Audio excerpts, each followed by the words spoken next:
Welcome to 2,730 Years and Counting, a podcast that is chronicling the re-emergence of the lost house of Israel and its reconciliation with the house of Judah. Opinions of the interviewer and guests may not be the same, but we are all walking in discovery together. Come listen.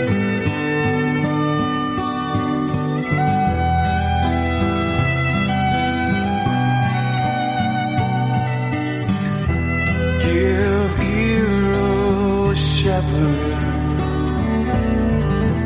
of Israel, give ear, O shepherd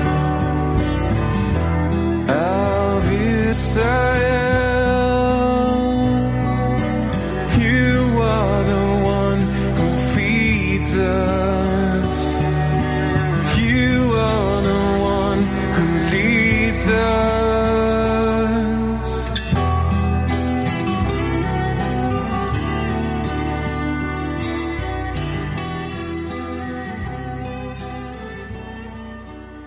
Welcome to 2,730 Years and Counting.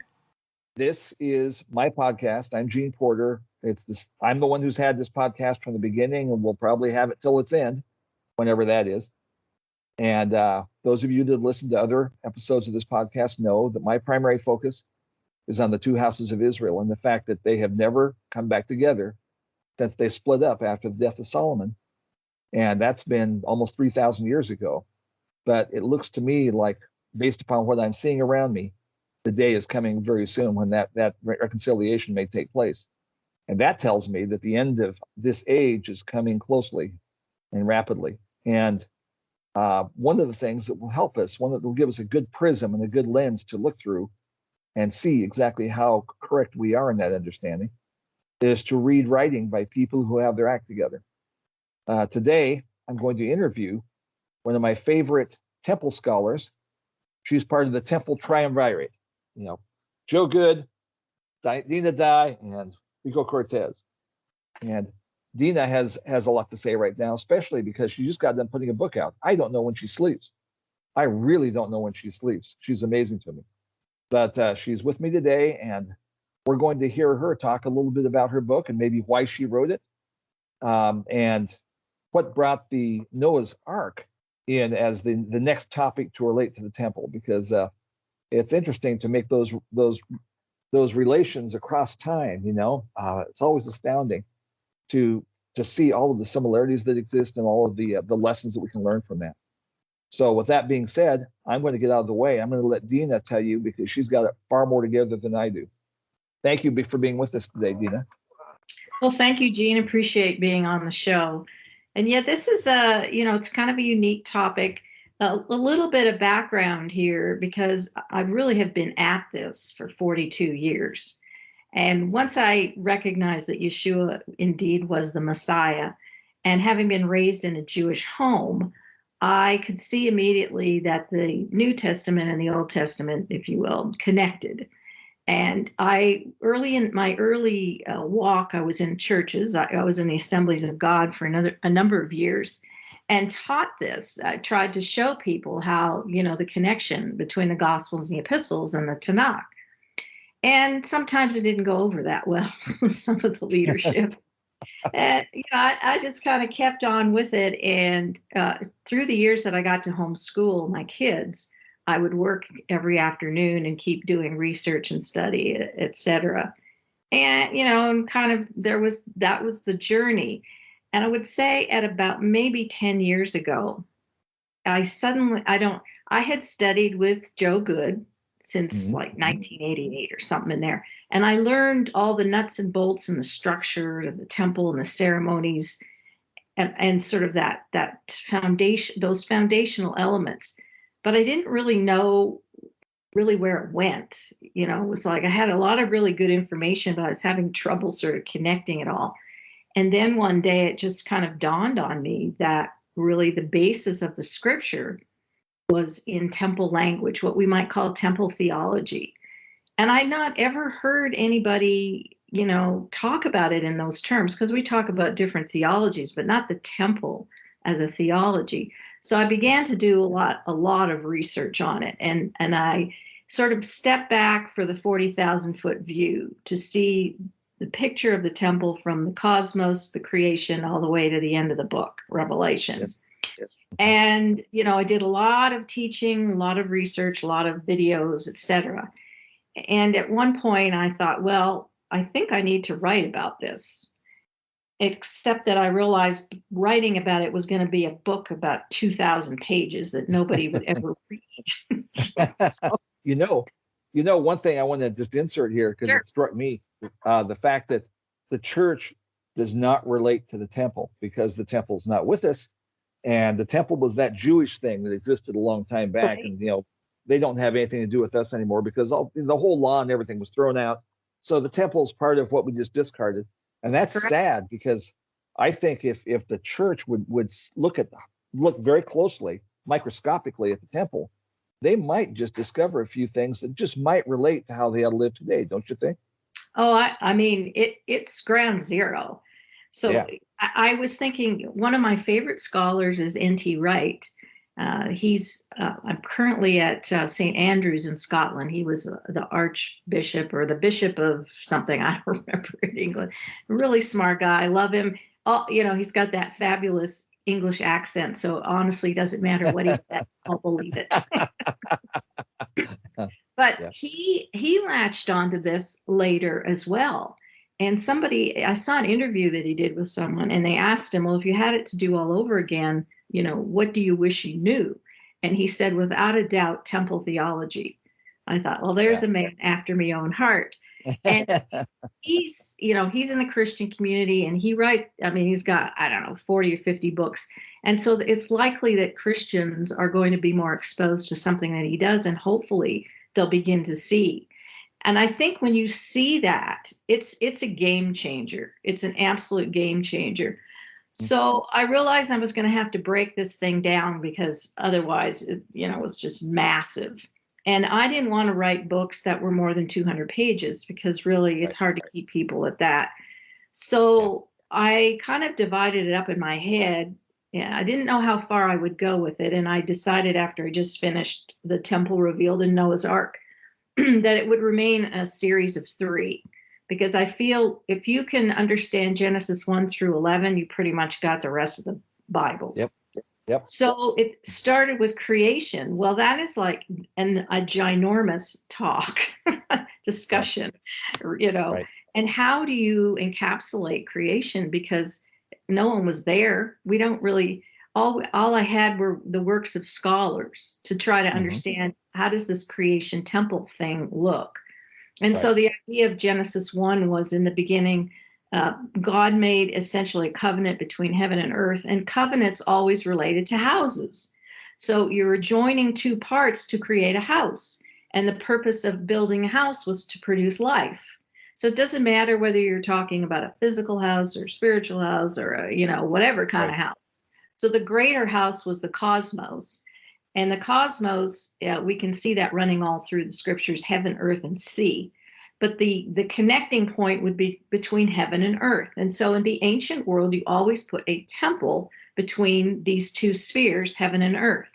And so of course, the temple was the place that the gods inhabited. That was their home. And then they would install a king to represent them, and he would have a throne in the temple. And the temple was always on top of a mountain. So you have a lot of ancient Near East culture and customs that go into what we see in Genesis 1 through 11.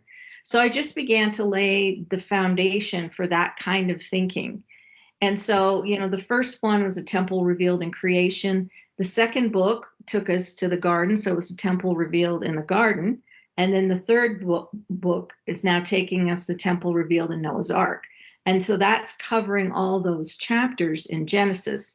And so the focus is the temple, the structure, but then the more important element is, you need a king. You have a temple, you have the cosmos, but you need the king seated on the throne. And so kingship became very important, to understand that the king sat on the throne in the house.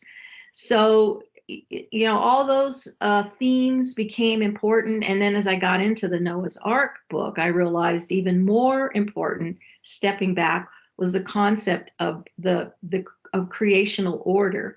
And so when you learn about the ancient world, you knew that when a king defeated enemies, that was a period in which he brought rest to his empire. And then he went through his enthronement. So rest was always associated with the defeat of enemies and the enthronement of the king. So we see that language running through, of course, the garden and into Noah's Ark. And as I step back, I recognize that in the ancient world, order and chaos were very important themes, and that only the king could bring order out of chaos.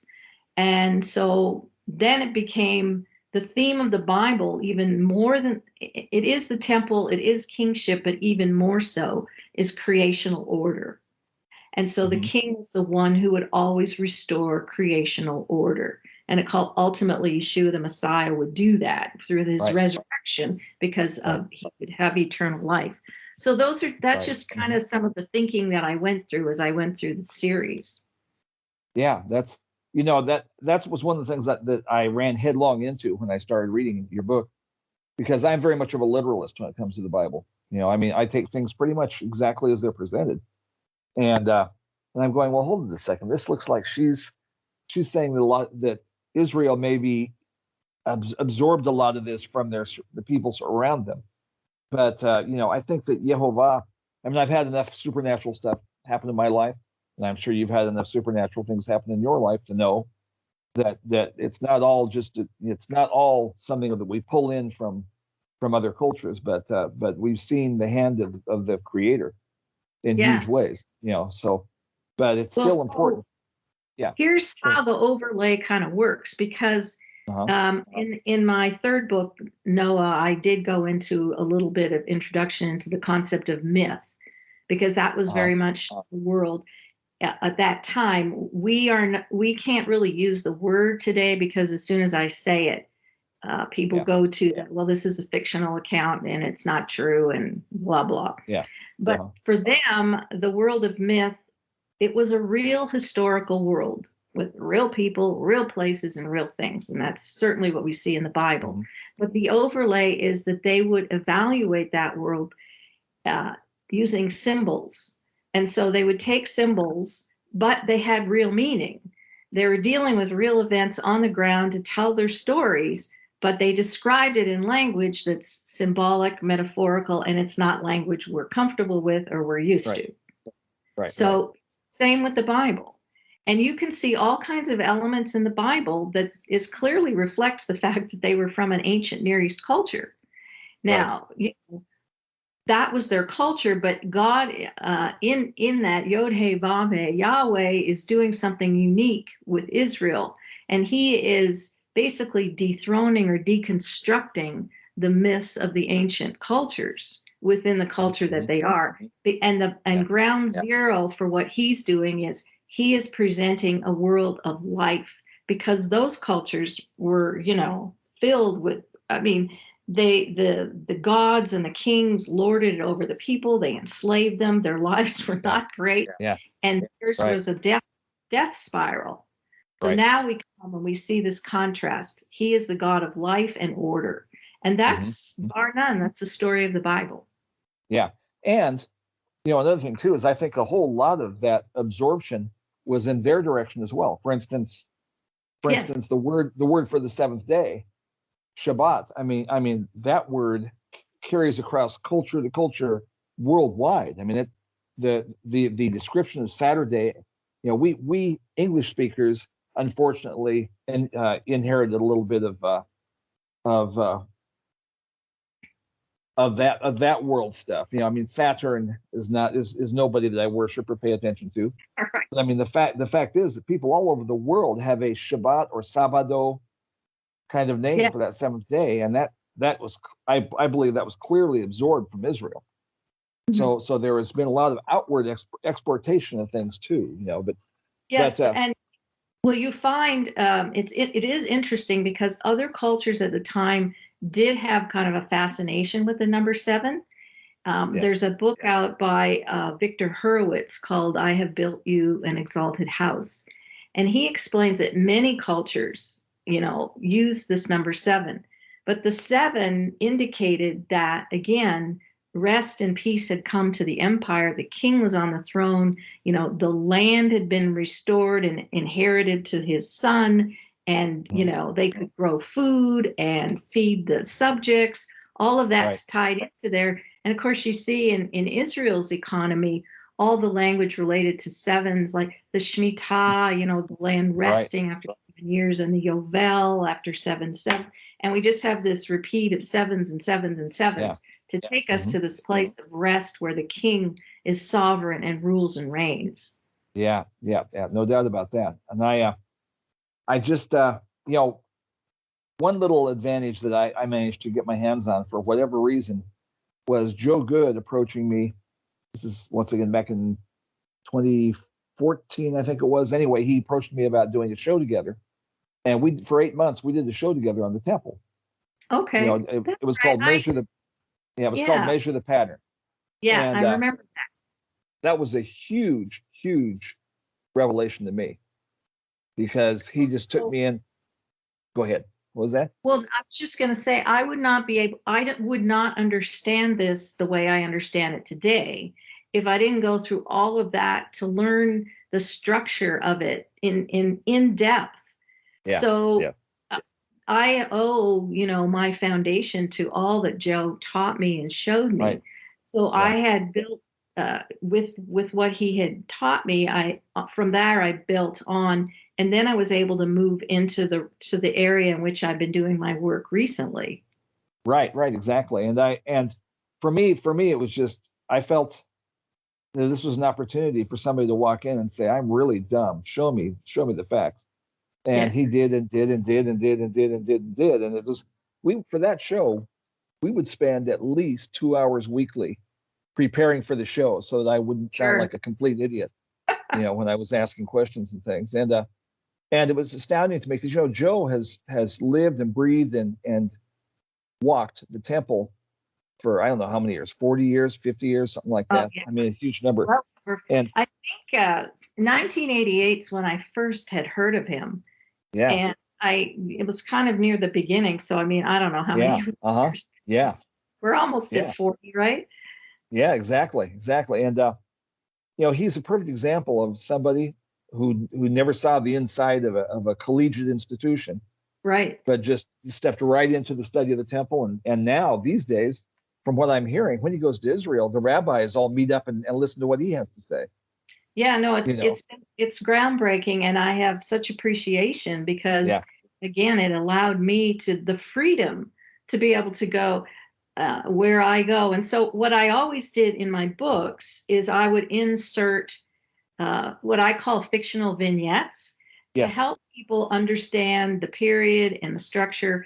And so, for example, in the first book, in the creation book, the prologue was a fictional account of what it would have been like to be there for Sukkot and the water drawing ceremony and the lighting of the posts in the court of the women.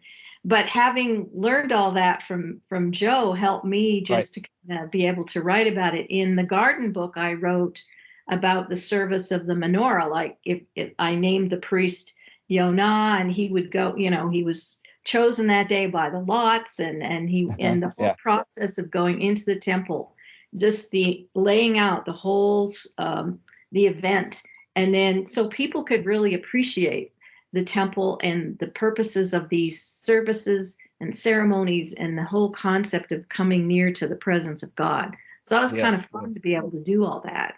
Yeah. Well, that's I think you're carrying on that tradition of opening up these things to people who claim that they pursue the God of Israel.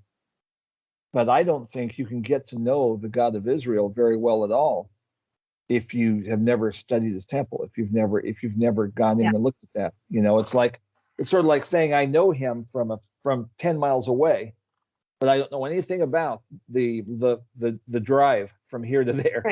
Right. I think that's true. I really do. And that's especially even true in the New Testament, because there's an awful lot of temple language in the New Testament, but we miss it because, well, we don't know what we're looking for, and we don't have any kind of foundation to be able to find it. Well, and not only that, go ahead. Sorry. I was just going to say, you can't possibly understand what Yeshua meant when he said, destroy this temple in 3 days, I will rebuild it. And he was speaking of his body, or Paul talking about you are the temple of the Holy Spirit. Like, you can't just throw that sentence out there and even understand it if you don't go back all the way to the beginning and lay the foundation.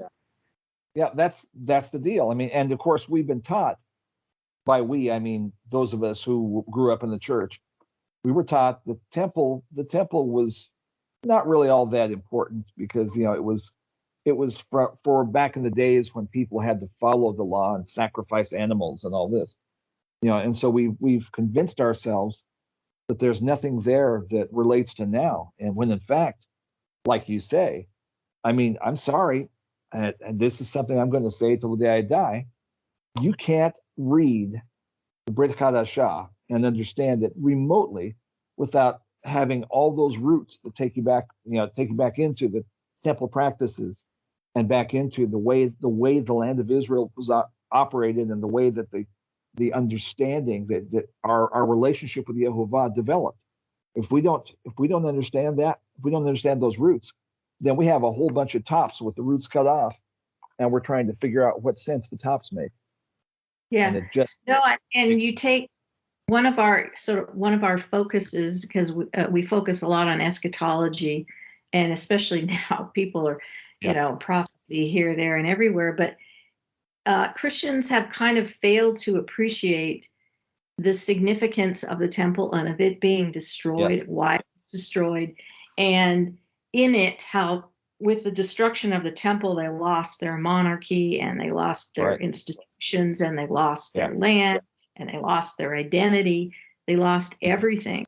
So, for example, when we go to Matthew 24, we see Yeshua was in the temple, and with his disciples, they cross the Kidron and go up to the top of the Mount of Olives, and they're sitting there and they're looking across at the temple, and he's saying, not one stone will be left upon another. And of course, we go, obsess over what that means 2,000 years from that point. But he's setting them up that once again, that temple is going to be destroyed. And here are the reasons why. And so all of that language in Matthew 24 is related to the temple. So one of the things, for example, in my book, that's the chapter where we have, as in the days of Noah, so it will be the coming of the Son of Man. And it talks about eating and drinking and marrying and giving in marriage. And I have always puzzled over that. It's like, what is that in there for? I mean, we do this every day of our lives, everywhere on planet Earth. Like so the context again being with Noah. So as I was writing Noah, the story, the temple revealed Noah's Ark, it occurred to me that we were dealing more with the priesthood, because one of the reasons the temple was destroyed is because the priesthood had corrupted it. And so could it be, and I make the suggestion, and I'm not dogmatic about it, but it seemed to me that Noah functions as a priest king in the ark, which is a temple pattern. And so it's speaking, you as a priest, you had to be married in order to be able to perform the services and ceremonies in the temple. So don't tell the Catholics that. I know. The high priest could not enter the Holy of Holies if something happened to his wife, like just before he was supposed to serve. And then the whole environment of the temple is eating and drinking, So I fit back in that context, and I've not heard anyone else do that, but I'm thinking this is all about the temple. So, how does that fit? So it's things like that I try to bring out in the book. Yeah. And, there are other things that tie together too. Once you start researching that end, so that you have some kind of an idea of where what we have now came from. I remember hearing that the rabbis say that at the time of the destruction of both temples, that sinat chinam raised in the, that it reigned in the land, which of course that's Hebrew for baseless hatred. And I look around me right now and I see baseless hatred. I see sinat chinam in the land right now here. And I Yeah. see the same thing happening. I see the foundations crumbling. Yeah. I see the whole thing falling apart in front of my eyes. And it's that same sinat yeah. chinam. It's that whole a house divided against itself will not stand. Yeah. And so when you go back to Genesis chapter 1 and you see that creation is synonymous with house building, like house building, temple building, dynasty building, they're all one and the same. And this is the basis for life, for all of human history. And so, in essence, it's not just the king and it's not just his dynasty, although that is the story of the Bible, but it's speaking of every home and every community and every nation and every family, and that, it is one house. And when the foundations begin to crumble and the house divides, you're done, it's over. Yeah. So, and I read about chaos, as you talk about it in your book. And it's the same thing we're seeing right now. We're seeing chaos getting a stronger and stronger foothold in every aspect of our society. Yeah. I see. Go ahead. Or it comes when the rightful king is on the throne, ruling and reigning justly and righteously. So if we look at our nation, the King of Kings is not on the throne. And those that are in power are not exercising justice and righteousness in any way, shape, manner, or relates to Yahweh's justice and righteousness. So it's inevitable that is going to create chaos and disorder and dysfunction. And I tell people too, if you can relate to that as well, just in your own personal life, if there's no order in your own personal life, in your own body, if the king is not on the throne of your heart. It's kind of a similar picture. If he isn't king and ruling and reigning over your body, then you're going to see nothing but chaos and dysfunction. And that's true of your family and as you take it out. So what you're saying is there's a multifarious world that we live in. At every level, you've got the same thing, the same situation existing, and the same set of alternatives. Yeah. Either we can walk in order and we can walk in peace and joy and tranquility and according to the law, or we can walk away from that and see everything that was built for us, everything that we've inherited, thrown down. It matters who's ruling over you. Yeah. Right. Yeah, that's right. And so in the basic, I talk about this in the book. I tried to trace this sort of historical development of how empires came into being and how rulers of empires rose up and they, ruled over their people and enslaved them. That's what empire kings and rulers and emperors do versus how God, rules over his people.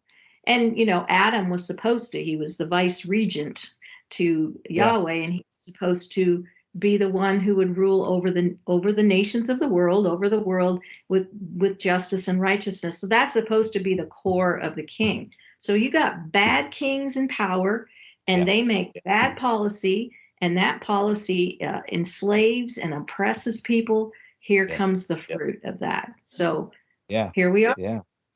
Yep. That's so you can.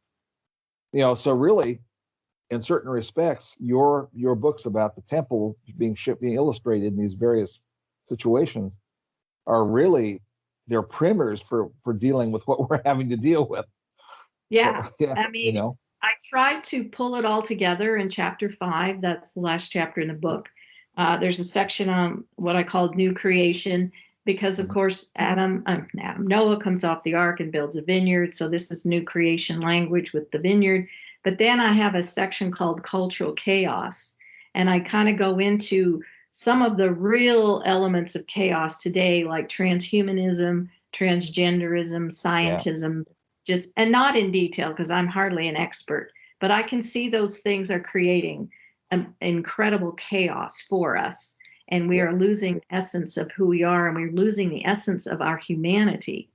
And so I tried to pull that together in the last chapter of the book and then offer some solutions for people, because obviously we need hope and we need some practical solutions for going forward today, how we're going to navigate through this. Yeah, and we need to admit things like there are two sexes, there are two genders, there are not 326 genders. I'm sorry, but no matter how much, go ahead. No, go finish your thought. No matter how hard we try to create this construct out of our own imaginations, it's in rebellion to the facts of the matter that exist before our eyes and as they were given to us by the creator of the universe. Amen. So I did a lot. I mean, the creation book came out in 2016, and I spent a lot of time talking about this. And of course, we didn't have, I mean, there was the transgender, whatever. But this is just militant. But everything in Genesis chapter 1 was everything about the creation story is about, you cannot produce life without a male and a female. And if you go to Genesis chapter 1, even if we're making a covenant, if you will, between heaven and earth, really has to do with domains. But heaven is male and earth is feminine. The waters above and below, and separated, male and female. Day and night, day and night, darkness and light. Adam and Eve, the seas and the land. Everything is divided between male and female. Yeah. Yeshua and the body. The essence of everything is that, even in the Hebrew language of the nouns that are used, show us that this is the very core of everything that God created. And so if you're going to build a house and through a covenant, you have to have two parties that come together and can produce life. And you can't. So this is an effort by the left, by the Marxists, by the radicals, the progressives, whatever on earth you want to call them, to distort, destroy the image of God in this world. They're in rebellion. Exactly.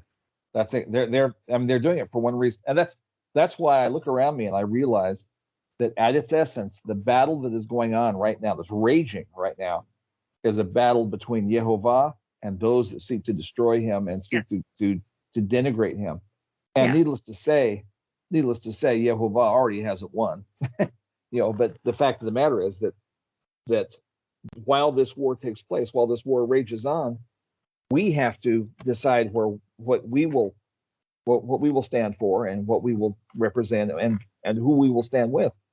And boy, I see a whole lot of people around me that don't seem to have their hands on anything real.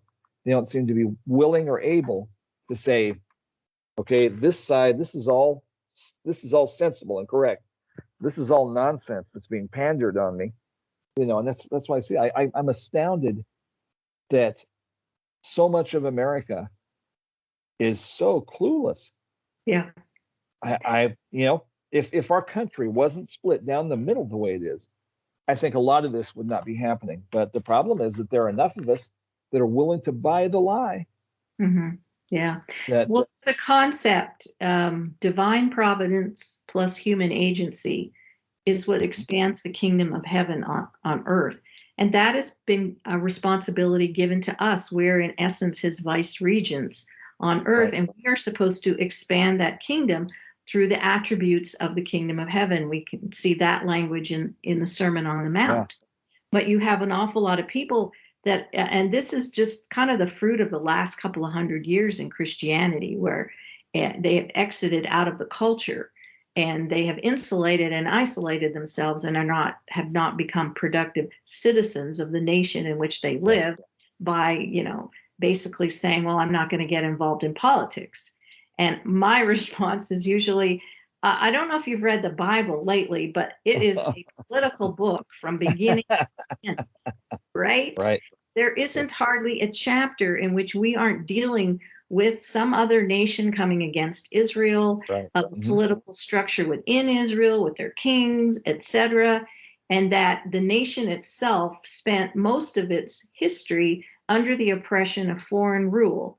And even in the approximately 500 years or so after King David, in which they were in their land and they had their own king, their house divided, and Right. still they were under the oppression of their own kings because most of them weren't that great. Yeah, So exactly. the backdrop of the Bible is very political, and you come into the first century with Yeshua, and he's having to deal with Rome. He's having to deal with the corruption of the temple leadership, and he's having to deal with the Herodian dynasty. And so, hello, it's all over, everywhere present. And now maybe in the first century, they couldn't go vote for Caesar, but he was still showing them the way how you walk through this landmine, and you don't exit out of the culture and just let it, go become a sewer heap. But that's precisely what we've done. And so I think believers, they need, I know many are starting to wake up, but this thing they have where they're not going to get involved in the nation, the culture, and the politics because it's dirty business. Yeah, I'm above all that. I'm above all that. Exactly. And it's the reason we are here where we are. And God gave us the commandment to expand the kingdom on the face of the earth. Well, how on earth do you expand it if you sit in your little four walls every week and don't do anything to feed the poor or take care of the widow and the orphan and make life better for those with no voice? Hello. Yeah. The best set of believers is the activist set of believers. The ones that are willing to go out and do whatever they have to do to make it happen. And that's, I'm seeing that right now. Even I'm seeing that there's a huge discussion going on. There's a lot of talk going on, and people impugning each other and people talking about what's bad and what's good. But sooner or later, we're going to have to stand up to these people that are doing us wrong. These people that are taking us down this path, and say, no, not another inch. Yeah. Well, we're running out of time. Yes, that's right. We are. I was screaming about this when the mask mandates came in. If you do this, when you give them territory, they're going to take more and more and more until somebody stops them. And now look where we are. We're practically at vaccine passports. Yeah. And look at Australia. We're done. Yeah. Yeah. Australia is basically a dictatorship. Shocking what's happened in Australia. Shocking. Unbelievable. And the only thing that is keeping us from being Australia is our guns. Yes. That's the only thing. If we didn't have guns, they would be doing the same thing here, and they would be just putting us under their fist every bit as much. And we got to realize that. And I think so the Bible helps us to understand what life is like under oppression. Yeah. And Israel's story is a story of a nation that lived under oppression more than she didn't. And so we need to we learn what are the strategies and tactics and stuff. How do they respond living like that? And then, of course, by the time we get to the first century and the Gospels and the epistles, we see Yeshua shows us the way. Paul gives us the tools that we're going to need. Because, he's running around the Roman Empire. That was, no picnic. Yeah. And, and he spent a lot of time in jail, if I recall. And, that's right. Doing the work of that the Messiah had called him to do. He didn't just sit in his little church every week and just do nothing. That man, gave it all for the kingdom to expand. And that's the thing. That is our mission as human beings, as image bearers of the invisible God. Our mission is to expand his kingdom on earth. We work with him. He gives us the tools. He equips us with the power of the Spirit and all these various things to do a job. And God is not going to take a magic wand and wave it over the earth and make all things good. Well, his covenant with us, even to this very day, requires activity on both parts. Yes, exactly. Yeah, we can't sit in our lawn chairs and say, okay, Abba, go over there and take care of all those problems, would you? Exactly. And then wake me up when it's over. That's not going to happen. One of my favorite guys is William Wilberforce. And once he got a hold of, Yeshua, the Messiah, of course, for him, Jesus, and he understood Christianity, what, the purpose of his purpose in life. he had a very interesting background. He was quite a wealthy family, but he had been introduced to I just went blank. What's his name? John Newton, Okay. the Amazing Grace guy, early on Yeah. in his life, and so he took it upon himself. He ended up running for Parliament, and he was very, I think, he was one of the youngest. He ended up serving in Parliament, gosh, for over 30 years. But he knew the slave trade had to go. And with his dying breath, basically 3 days after, before he died, that finally Parliament in the UK had passed, had stopped the slave trade. And so he worked within the political system to upend one of the most, the scourge of the time. And, he could have done nothing, right? Yeah. But he single-handedly, I remember one of the stories about him, he kept bringing it up in Parliament to vote on, and he wasn't getting anywhere. And one night they were really close to finally passing legislation. He was that close. And there was this Italian play or something going on in London. And those that were on his side, what we might call the conservatives for that time, wanted to go see the play. And so they all went, and he didn't have enough members in Parliament. They would have at that point. I mean, is that not just classic? And so he just went back, and he did not stop talking. He did not stop work. And it took 30 years.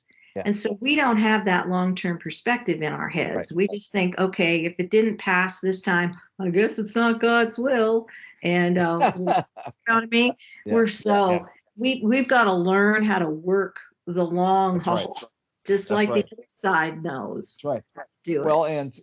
and like the founding fathers say of the United States, they at the end of the Declaration it says, "We pledge our lives, our fortunes, and our sacred honor." And virtually all those men died penniless. Right. They gave up. They were well-to-do people. That's right. And they said, "Here's where we draw the line. We're not going to let." Appalled to see where the nation has landed. Appalled. They gave up, like you said, everything, including their lives. Yeah. And we've got, in this country now, we haven't even reached the point, I guess. I guess that's what needs to happen. I hate to say it, but we need to be pushed to the edge of the cliff and realize that either we fight with all of our might or we let ourselves get pushed over the cliff. We got a choice. Maybe going over the cliff will feel more comfortable for a few seconds, but then then the truth hits, and that's that. And I see so much hot air being exhaled. I see so many words being said that I see darn few people are willing to stand up and say, "This stops now." I don't see very many people doing that.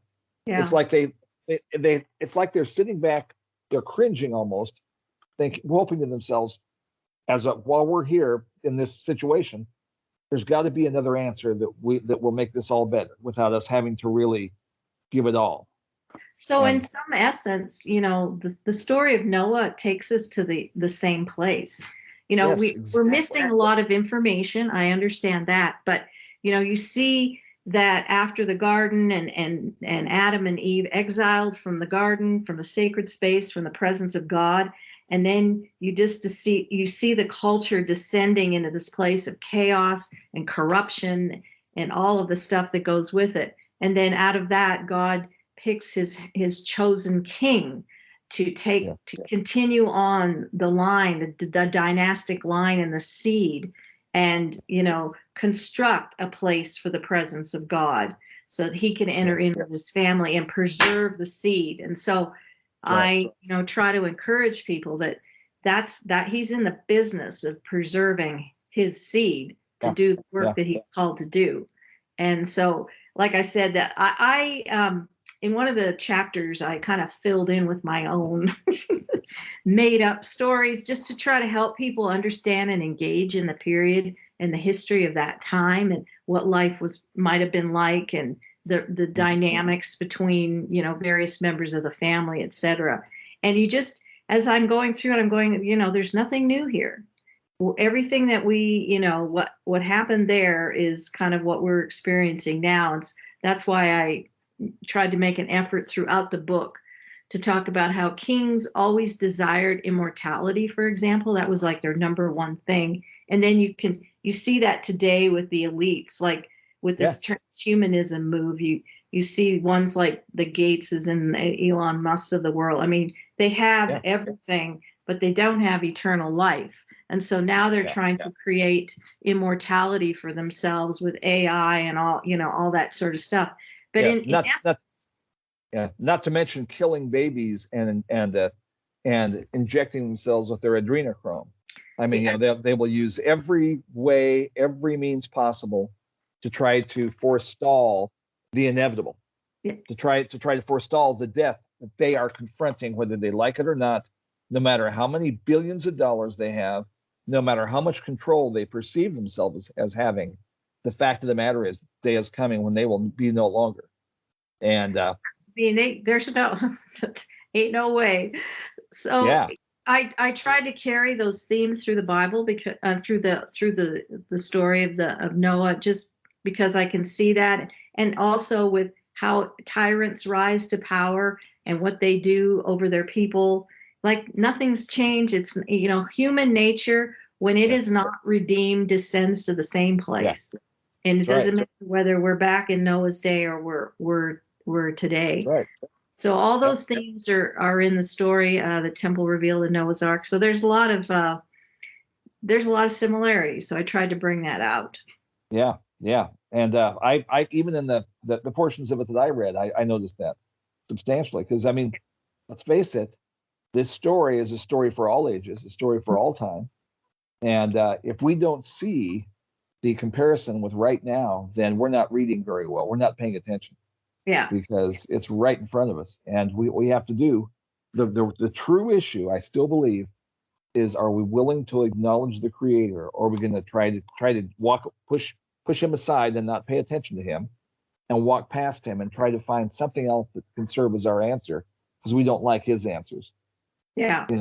He's fairly straightforward with his answers, and his answers require us to be righteous and to be compassionate and considerate and all those things that we're supposed to be. And I pray that people will read your book and will be brought to that understanding and that conclusion, because it's right there. It really, the book is really the culmination of all the research I've been doing for all those years. And of course, I tried to encapsulate it and keep it, focused without going off in too many different directions, and also not to be too long to read and somewhat easy to read. Now, parts of the book I used is scholarly material. It was very interesting when I started writing it, because I thought, this will be easy. There's no books really out there on Noah's Ark, right? And there aren't that many, but what there is are a ton of scholarly papers. And I started to collect them, and I think I had about 100. And going, oh my gosh, now I've got to go through all this material and try to figure out, okay, is there a theme that all of these scholars are putting forth? And then I kept seeing it over and over and over again. And so that ended up being, part of the book. And it was quite a challenge, but they were all, most of them saw the ark as, and I mentioned in the book that the story of Noah is just, creation 2.0. We're just replaying all the creation story in Genesis 1 is being replayed in the story of Noah. And so the suggestion's been made, and I kind of see this too, that the building of the ark is really, in essence, a rebuilding of the cosmos. Because we don't find boats that size at that period of time. Scholars think it could be dated to maybe 2900 BCE, who knows? But the largest boat in that period was 10 feet. So Noah's just built this aircraft carrier. And you have to wonder, my goodness, And so there's this idea of God rebuilding, renewing, restoring the cosmos in the process of, setting aside his chosen image bearers and protecting the seed there. And we have to realize that the reason why he was forced to do this is because we chose to become so completely illegal, so completely rebellious, so completely nothing that he had to say basically, okay, I've had it. I'm going to start over again. Yeah. I mean, it reminds me of you remember when Yehovah told Moshe, when he said, I'm tired of these people. It was right after at the golden calf incident, and he said, I'm gonna get rid of all these and start over again with your seed, and only because he let Moshe talk him out of it. Otherwise he would have done the same thing there. He has spent. I'm sure that he's had his fill of having to start over again with us. Yeah. And so I know. we need Bible Groundhog Day. It's just house, it's destroyed. He builds a house, it's destroyed. Just keep going over and over again. But I am hopeful. I mean, we are as a body all over the planet Earth, the body of Messiah, called to be his image bearers and to take the message of the kingdom to every corner of the earth. And I think people are waking up. It's a slow go, but there's definitely, that's the way the kingdom of heaven will be restored on earth through his people. And we have to walk in an attitude of repentance every single day in order to approach him, get our marching orders, find out what he wants us to do, where he wants us to go, whose life we can impact. How can we be an influencer in our community, things like that. Absolutely. And if I wasn't absolutely completely convinced that the creator still sits atop all this, I think I'd just check out. But I am absolutely convinced. Yeah. And this is the thing, because as the culture has descended into this very secular humanist place, people are left with no hope. What is it that they're going to hope and trust in, that somehow their lives can be redeemed and turned around? They don't have that. We're it. I mean, they have only to look at our lives and see, oh my goodness, they're walking in some kind of faith and allegiance to their king that's transforming their lives. I want my life to be transformed. I mean, we're the only way anyone's going to come to this knowledge. Absolutely. God does move, I know, in supernatural ways, but that's not typically the way he necessarily moves. He uses people and humans to do his work on earth. Right. Our responsibility is to walk out what we know is what we're supposed to walk out. We're supposed to defend the truth to the extent that we know what the truth is. We're supposed to do our ultimate to keep righteousness where it belongs, to keep all of the good things, all the traits, all the musarim, keep all those things where they belong. And if we don't do it, who's going to do it? I mean, the answer resides in us. And if we say, well, no, that's too much work for me, I'll just sit over here in the corner and watch it play out. Yep. Then it's not going to play out well. If not us, then who? Yeah, exactly. So. Well, Dinah Dye, thank you so much for your time. Sure. I really appreciate it. You're always incredibly entertaining, and also incredibly cognizant of facts and things that we don't see without having your capable eyes to look at them and then describe them to us. So thank you for that. Well, my pleasure. And I appreciate being on the show and just being able to share with folks. And hopefully the things that we've said this morning will be inspiring and encouraging. Yep. Well, I've got 4 words that I always say at the end of all these. They're the same 4 words, and they attach directly to that statement. And that is, remember who you are. Let your people come together in unity. What a blessing he's commanding when we're together, the oil flowing, descending from the heavens like the morning dew, pouring on our heads, precious soul from you, falling from the mountain, water fresh and cool, running down the beard, and we know it's true. How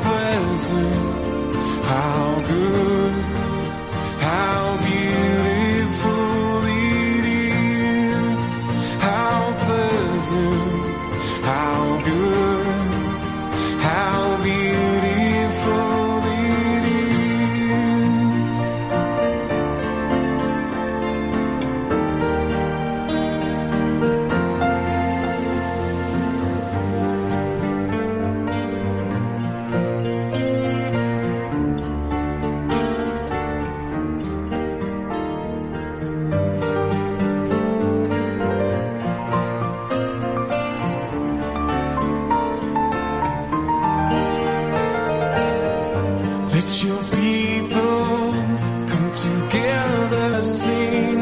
He's commanding when we're together.